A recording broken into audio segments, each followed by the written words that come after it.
성경은 66권으로 되어 있지만 한 권의 책이에요. 쓰여진 목적이 있고요. 처음부터 끝까지 전달하려는 일관된 메시지가 있습니다. 그러므로 성경을 잘 이해하시려면 가장 먼저 성경이 쓰여진 이유를 알아야 해요. 그래야 성경이 제대로 이해가 됩니다. 성경의 주제를 모르고 성경을 읽으면 성경을 아무리 많이 읽어도 이해하기가 쉽지 않아요. 그저 읽었다는 것에 의미를 두고 읽게 됩니다. 질문 하나 할게요. 여러분은 성경의 핵심 주제가 무엇인지 생각해 보셨나요?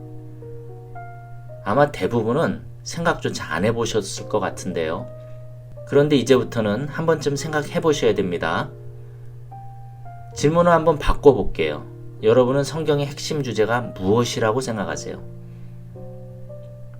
하나님께서 우리에게 성경을 주시면서 우리에게 무엇을 이야기하고 싶으셨을까요? 성경의 핵심 주제에 대해서는 많은 의견들이 있습니다. 그 첫 번째는 성경의 핵심 주제가 예수 그리스도라는 의견인데요. 여러분은 어떻게 생각하세요? 성경의 핵심 주제가 예수 그리스도시다. 저는 개인적으로 예수 그리스도는 성경의 핵심 주제라기보다는 성경의 주인공이시다라고 말하고 싶어요. 성경의 주인공으로 그 핵심 주제를 완성하시는 분이라고 생각해요. 또 다른 의견도 있는데요. 성경의 핵심 주제가 하나님의 사랑이다라는 의견도 있습니다. 그런데 하나님의 사랑도 성경의 핵심 주제라기보다는 하나님께서 성경을 우리에게 주신 동기라고 보는 게 더 맞다고 생각합니다. 하나님은 사랑이시기 때문에 우리를 너무 많이 사랑하셔서 우리에게 성경을 주시고 성경을 통해서 자신을 나타내시고 또 자신이 하고자 하는 일들을 우리에게 알려주기 원하시는 거죠. 또 어떤 분들은 성경의 핵심 주제를 하나님의 언약과 성취라고 얘기합니다.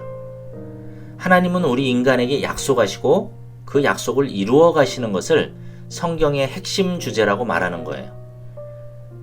또 어떤 분들은 하나님의 구원이라고 주장하는 분들도 많은데요. 어쨌든 이 모든 의견들이 그렇게 주장할 만한 근거들이 다 있다고 생각합니다. 그리고 저는 그 모든 의견들을 존중합니다. 그런데 그런 의견들보다 좀 더 포괄적인 주제가 있다고 생각하는데요. 그것은 바로 하나님의 나라, Kingdom of God, Kingdom of Heaven입니다. 우리말 성경에는 천국 또는 하늘나라라고 번역되기도 하는데요. 여기서 말하는 나라는 구약에서는 히브리어로 말쿠트, 신약에서는 헬라어로 바실레이아라는 단어를 사용합니다.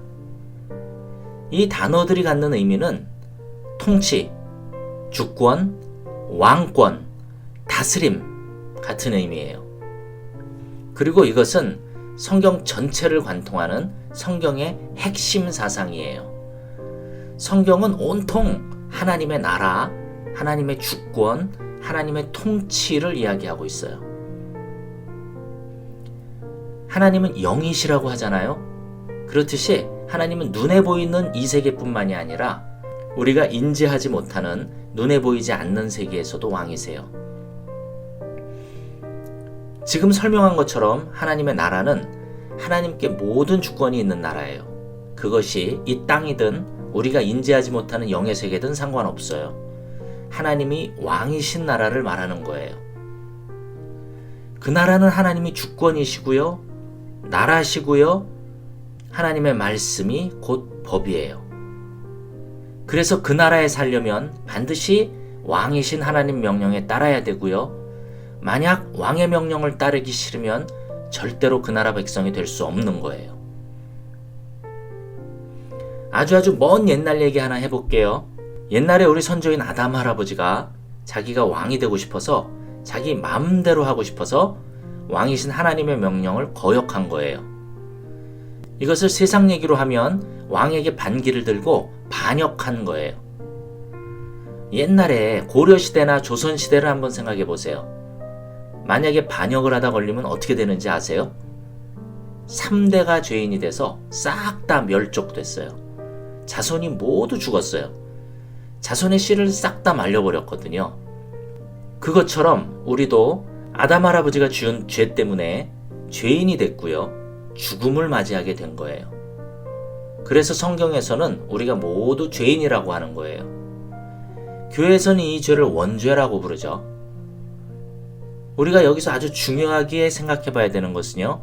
우리가 왕이신 하나님을 반역해서 죄인이 됐기 때문에 그 죄는 오직 하나님만 용서하실 수 있는 거예요. 그래서 구원이 오직 하나님의 용서와 은혜로만 된다고 하는 거예요. 사람의 능력이나 선행, 세상 나라를 구한 행위로 되는 게 아니에요.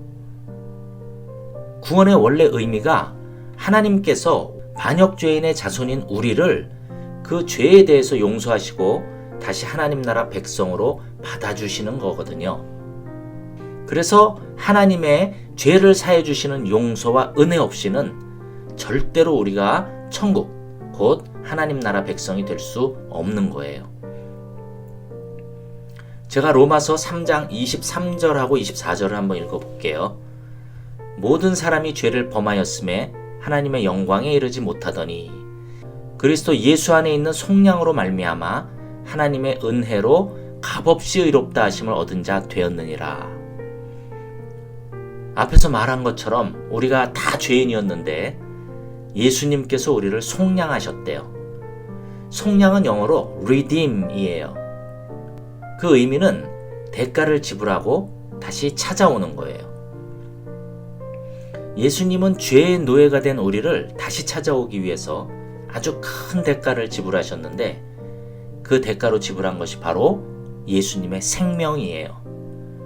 예수님이 우리를 살리시려고 자신의 생명을 내놓으셨어요. 우리를 살리기 위해서 십자가에서 죽으신 거예요. 예수님의 속량 때문에 하나님께서는 우리에게 은혜를 베푸시고 우리를 다시 하나님 나라 백성으로 받아주셨다는 거예요. 사랑하는 여러분, 하나님께서 우리 죄를 용서하시고 우리를 다시 하나님 나라 백성으로 받아주셨어요. 그러면 이제부터 우리는 하나님 나라 백성으로 살아야 되는 거예요. 하나님 나라 백성은 하나님 나라 법에 따라서 살아야 돼요. 그 법은 성경에 너무나 잘 나와 있어요. 그리고 그 핵심은 하나님을 사랑하는 것이고요. 그리고 나 외에 다른 모든 사람들을 예수님이 우리를 사랑하셔서 죽으셨던 것처럼 그렇게 죽기까지 사랑하는 것이라고 예수님께서 말씀하셨어요. 제가 얼마 전에 지옥과 천국에 대한 아주 재미있는 비유를 하나 들었는데요. 그 이야기가 너무 재밌고 마음에 와 닿아서 여러분과 쉐어하고 싶어요. 그곳은 스푼과 젓가락의 길이가 2m나 된대요. 그런데 지옥에서는요, 그 스푼과 젓가락으로 자기가 밥을 먹으려고 아수라장이었대요. 그렇지만 천국에서는 그 스푼과 젓가락으로 서로 사이좋게 서로를 먹여주고 있었대요. 저는 우리 모두가 하나님 나라 천국 백성으로서 하나님 나라 법을 잘 지키는 서로를 사랑하는 하나님의 거룩한 백성들이 되길 진심으로 기대하고 축복합니다.